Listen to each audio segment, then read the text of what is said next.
This week on A&N, the Adventist Development and Relief Agency is working to provide relief to those suffering from COVID-19 in India. Waldfriede Hospital is named one of the top hospitals in Germany and the world. And Adventists in Brazil find a unique way to highlight the Sabbath school lesson.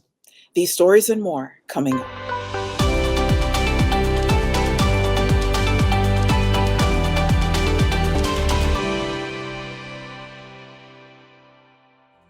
Thank you so much for joining us this week. First in the news, the Adventist Development and Relief Agency is scaling up emergency operations in India to save thousands of lives in COVID-19 affected communities. The country is struggling under an unprecedented second outbreak of COVID-19 with more than 400,000 new coronavirus cases daily, according to the World Health Organization. Over 222,000 people have died in India since the beginning of this year. Those numbers are expected to rise. ADRA's emergency response team is working on the ground to ensure COVID-19 critically ill patients have immediate access to oxygen to survive the crisis. The International Humanitarian Agency is donating an oxygen generation plant to provide relief to affected patients. ADRA is partnering with Adventist hospitals, the Adventist Church, and other trusted partners to establish the on-site oxygen generator plant. A life-saving gas system will provide COVID-19 patients with a secure and constant source of oxygen instead of relying on manufacturers who cannot meet the demand due to the massive surge in coronavirus cases.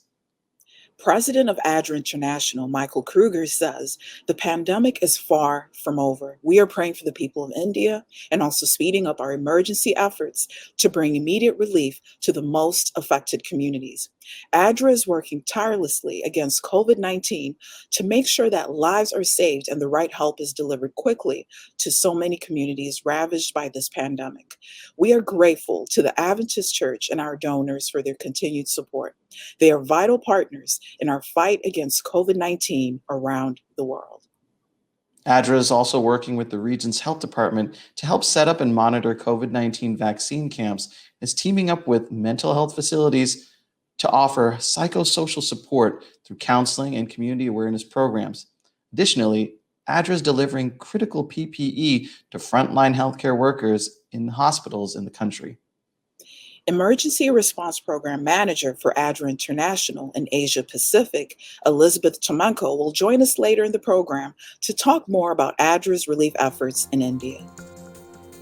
Waldfriede Hospital, a facility of the Seventh-day Adventist Church in Berlin-Zehlendorf, has again been named one of the best hospitals in Germany this year. In another study involving 2,000 hospitals worldwide, Waldfriede also scored well. In 2020, Waldfriede Hospital was honored in the study Germany's Best Hospitals, commissioned by the F.A.Z. Institute and ranked among the best in Germany in its category of hospitals with 150 to 300 beds. Much nicer was the news that Waldfriede will not only be among the best in Germany in 2021, but among the best hospitals worldwide.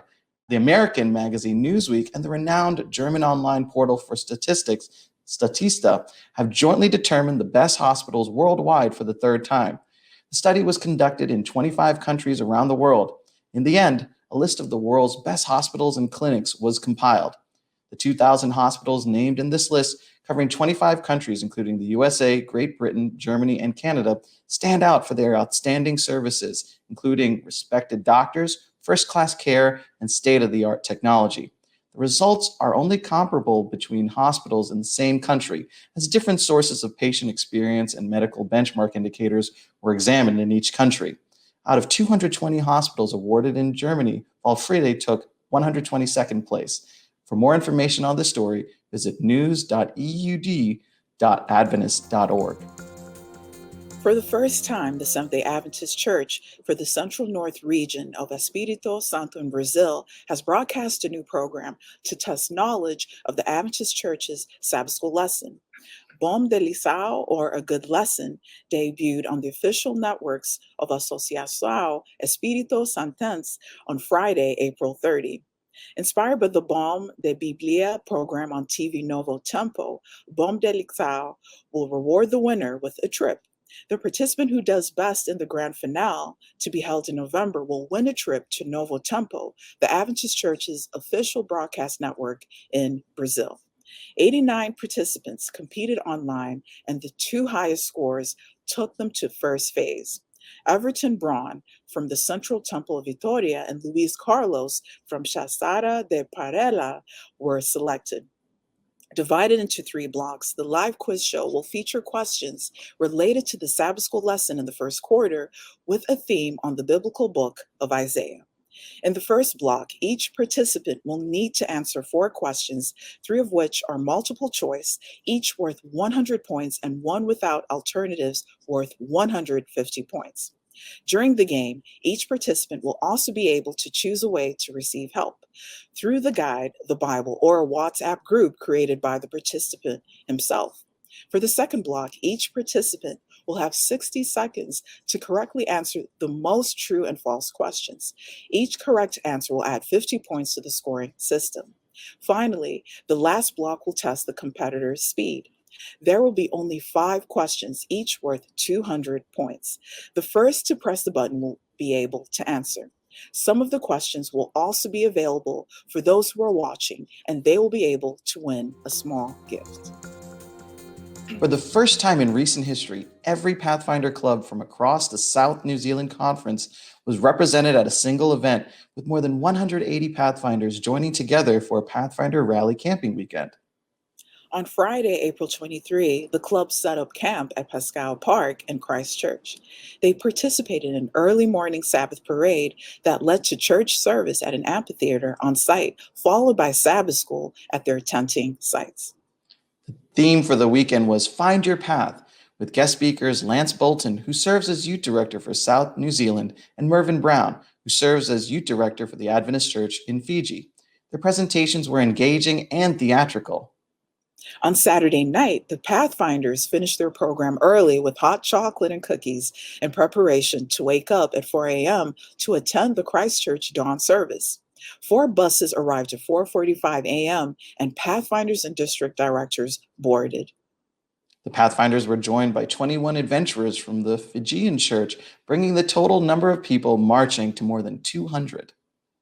Pathfinder Director for the South New Zealand Conference, Edwina Davis, said, "I would like to commend our Pathfinders for attending during the school holidays. And I'd like to thank our SNZ district directors for their support, as without them, events like this wouldn't happen. Their passion and love for the Pathfinder ministry is outstanding." Coming up, as we reported, the nation of India has been hit by the COVID-19 pandemic, and ADRA is here to help. We sit down with Elizabeth Tomenko from ADRA International to talk about the situation in India, how ADRA is helping, and how you can get involved.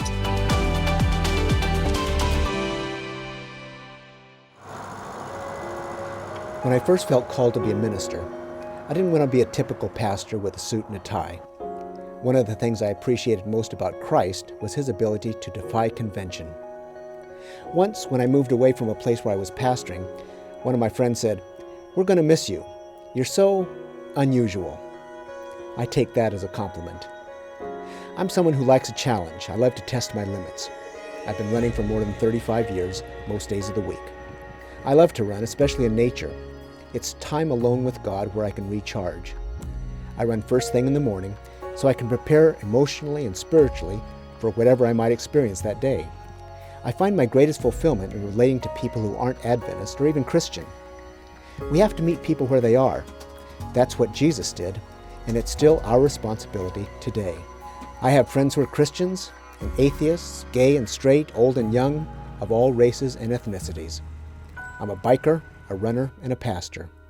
I'm extremely blessed. My name is Stephen Chavis, and this is my whole life.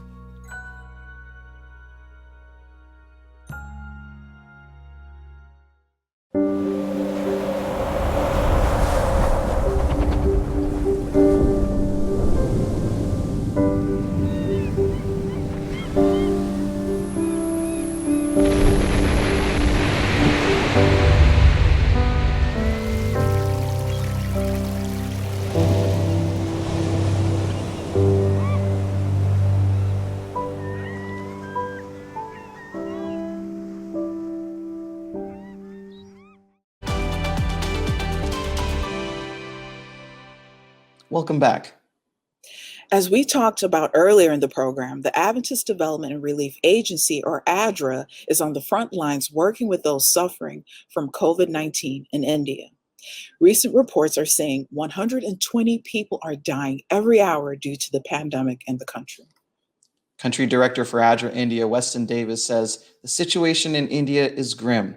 Hospitals are running out of equipment to keep people alive, such as oxygen cylinders.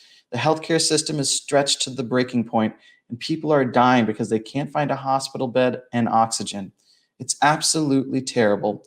The country needs immediate help, and it is our duty to do everything we can to help the people in need and save lives. As we reported, ADRA is helping provide an oxygen generation plant and working to provide relief throughout the country. We sat down with Emergency Response Program Manager for ADRA International and Asia Pacific, Elizabeth Tomenko, to find out more about what ADRA is doing to help fight COVID-19 in India and how we can get involved. Hi, Elizabeth. Thank you so much for joining us today. It's great to have you here. Thanks for having me. So Elizabeth, you are the Emergency Response Program Manager for Asia Pacific for ADRA.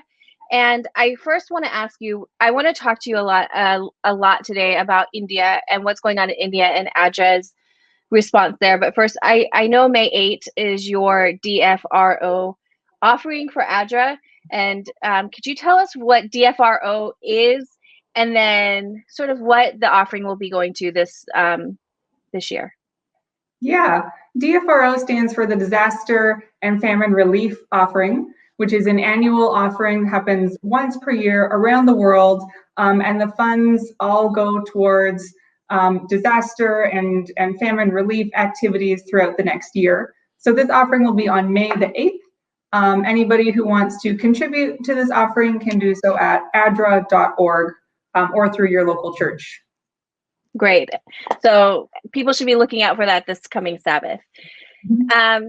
My next question, we're hearing on the news and we're seeing everywhere there is a crisis about COVID-19 right now in India. It's something that if you're not watching the news, it's dominating the news, unfortunately. Can you tell us a little bit about the situation in India right now?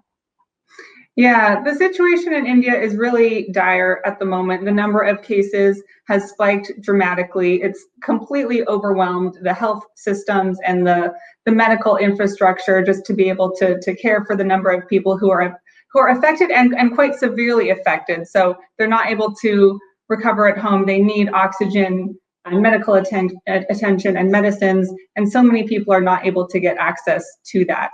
I was just speaking with the country director for ADRA India earlier today, and he was sharing that virtually everyone in India, at least that he's spoken to, knows someone that's died from COVID-19 recently. So it's affecting everybody very close to home, and it's completely overwhelmed the systems there. Right. It's hard to even give numbers to the amount of cases because they're rising so quickly, unfortunately. Mm-hmm.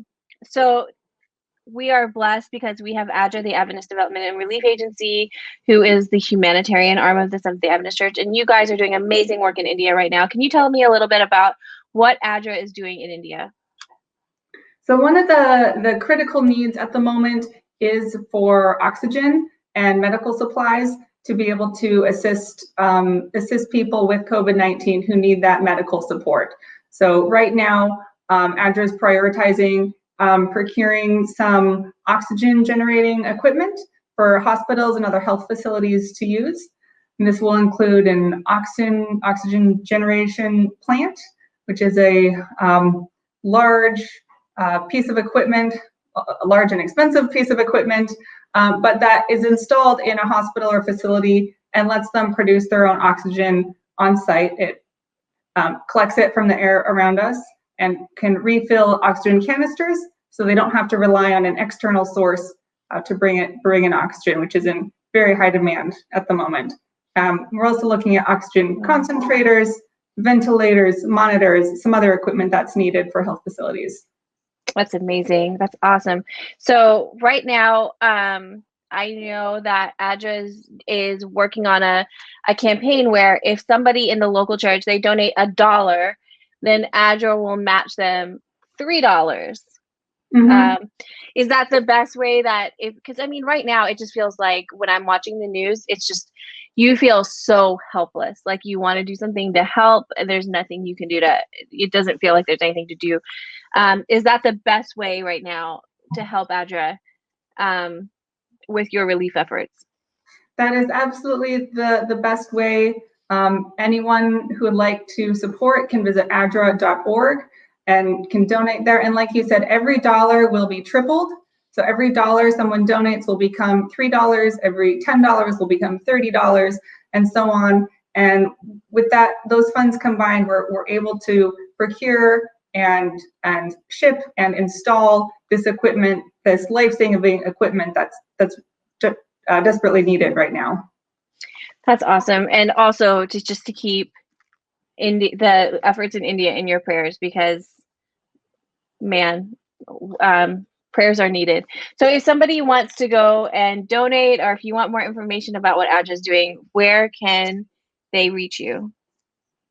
So ADRA.org is our website, ADRA.org. There is a link there to donate. There's also links to some of the latest information and updates on what we're doing and how we're supporting communities that are affected in India right now. That's great. And also, I saw today that ADRA did a Facebook Live, so make sure that you're following ADRA on their Facebook page as well. And so, Elizabeth, thank you so much. I know you're really busy, but thank you so much for joining us today. And we'll be keeping ADRA and India in our prayers this week, especially. Thank you so much. And like Elizabeth said, every dollar counts. And right now, ADRA International is matching your dollar 3 to 1. That means if you donate $10 to ADRA, it becomes $30 to provide relief. You can go to adra.org to find out more about how to help with relief efforts in India, or you can visit ADRA's Facebook page at facebook.com/joinadra for more stories and interviews. Coming up, David Trim is here with This Week in Adventist History. But up next, Adventist Mission shares the story of a church planner in the Philippines. Hi, VL. How are you? Are you okay? Dear VL, I can't even remember how long we've been staying at home now because of this virus. For now, it's just nice to hear your voice and see your face. Nothing beats playing outside in the dirt, though. Which reminds me, are your hands clean? Yes! Mommy and Daddy says not a lot of kids get COVID-19, but it's always nice to be extra safe. We should wash our hands before picking our nose.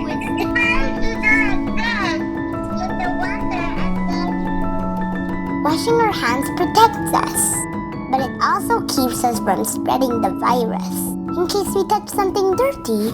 Let's always be clean and safe, okay?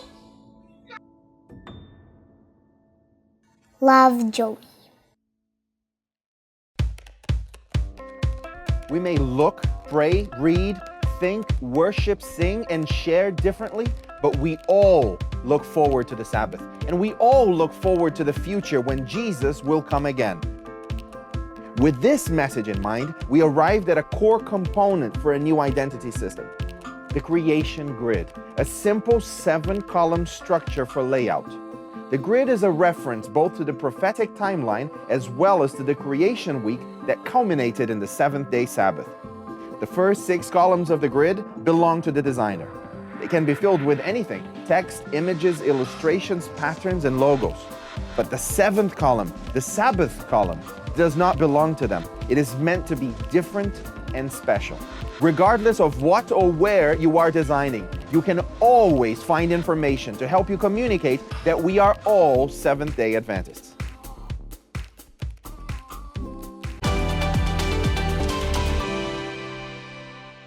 Welcome back. CAFE stands for community, authenticity, friendship, and experience. It's a small group idea. Church planter Raylord Reyes was looking for new ways to connect with his community. CAFE was the result. Adventist Mission has more.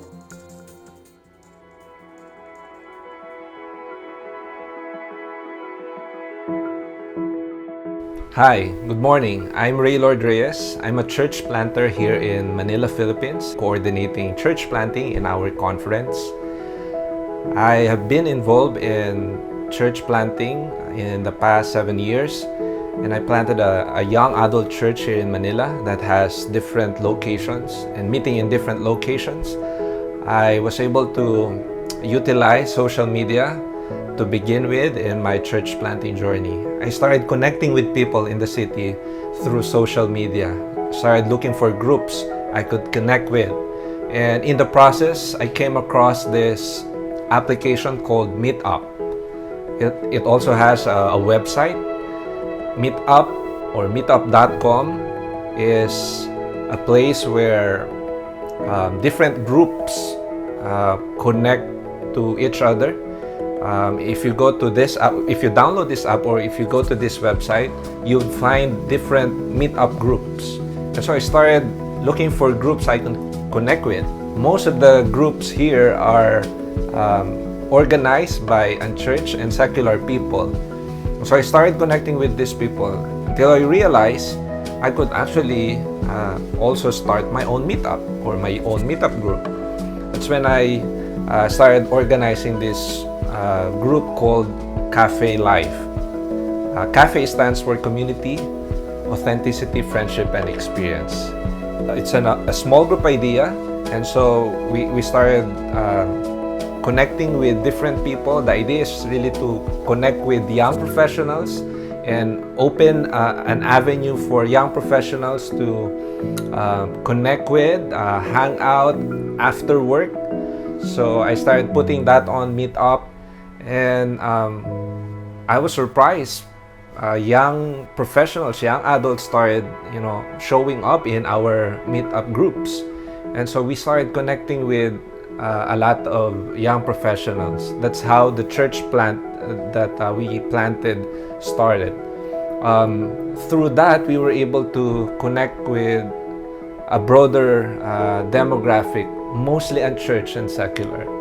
And through this application, through the Meetup, we were inspired to also form or to also come up with our own app.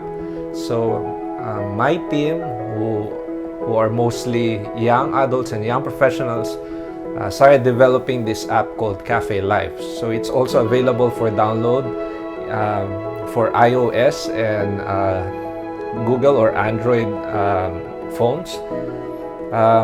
When you download this app, this Cafe Life, you will find a list of different groups meeting in the city, and these groups are being led and coordinated by our members. And you would also see different discussion groups or different discussion guides as this is being used by our groups meeting in different places. Up until today, our church utilizes the use of social media to connect with a lot of people. We have small groups meeting in Zoom or Google Meet, and we are still meeting more new people through social media.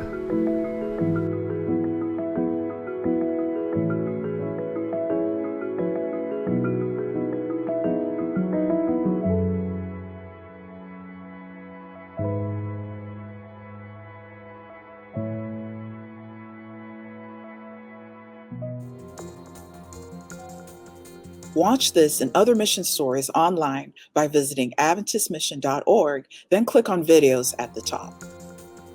And finally, for today's episode, let's turn to David Trim for a look at Adventist history. This week, we hear about Adventist medical work in Thailand and the beginnings of Loma Linda University. This week in Adventist history, we focus on medical missionary work. On May 2, 1937, Bangkok Mission Clinic opened in Thailand's capital city. Under the leadership of an American missionary, Dr. Ralph Waddell, the original 12-bed clinic developed into a full hospital. Today known as Mission Hospital Bangkok, It is a 110-bed acute care hospital with a strong outpatient department that treats 165,000 patients each year. On May 5, 1919, Dr. Law Keem died in Nanning, China. Law Keem had been born in Guangdong province in the southeast of what was then the Chinese Empire in 1867. He went to the United States in 1882 as a teenager to study there, and while in the US he became a Seventh-day Adventist. He studied at Healdsburg College, the church's college on the US West Coast, and later went to medical school. In 1904 he married Edith Miller, a nurse, and in 1905 they became the fifth family of pastors or doctors sent by the Seventh-day Adventist Church as missionaries to China. Law Keem was ordained, the first Chinese man to become an ordained Adventist pastor, and you see him here in a photograph taken around this time. He and Edith were very successful over the next 14 years, opening clinics and chapels in several southern and southwestern provinces of China. Sadly, Law Keem died at his mission station at Nanning in Guangxi province, near the border with Vietnam, when he was only 52 years old. And for 5 days, 3 of them in this week, 111 years ago, May 6 to 10, 1910, a council of church leaders and physicians met at Loma Linda, California. They made important plans for the development of an embryonic Adventist institution, the College of Medical Evangelists. CME, as it was known for many years, is today's Loma Linda University, a title it adopted in 1961. And in those last 12 decades, thousands of Loma Linda graduates, doctors, nurses, and other graduates have staffed Adventist clinics and hospitals around the world. That was this week in Adventist history. Thanks for watching ANN. Join us next week for more news from the headquarters of the Seventh-day Adventist Church. Did you know the Adventist Church has a YouTube channel where you can watch ANN Video, ANN In Depth, and other amazing videos on prophecy, health, and Bible study? Just go to YouTube and search for The Adventist Church. Click the subscribe button to make sure you're caught up each week. And remember, leave a comment or a prayer request. We have people who are praying for you 24 hours a day, 7 days a week. Before we say goodbye, here's some good news from the book of Jeremiah, chapter 17, verses 9 and 10. The passage says, "The heart is deceitful above all things and beyond cure. Who can understand it? I, the Lord, search the heart and examine the mind to reward everyone according to their conduct, according to what their deeds deserve." That's our program for this week. And remember, you can always visit adventist.news for daily news and videos. Until next time, God bless. Take care.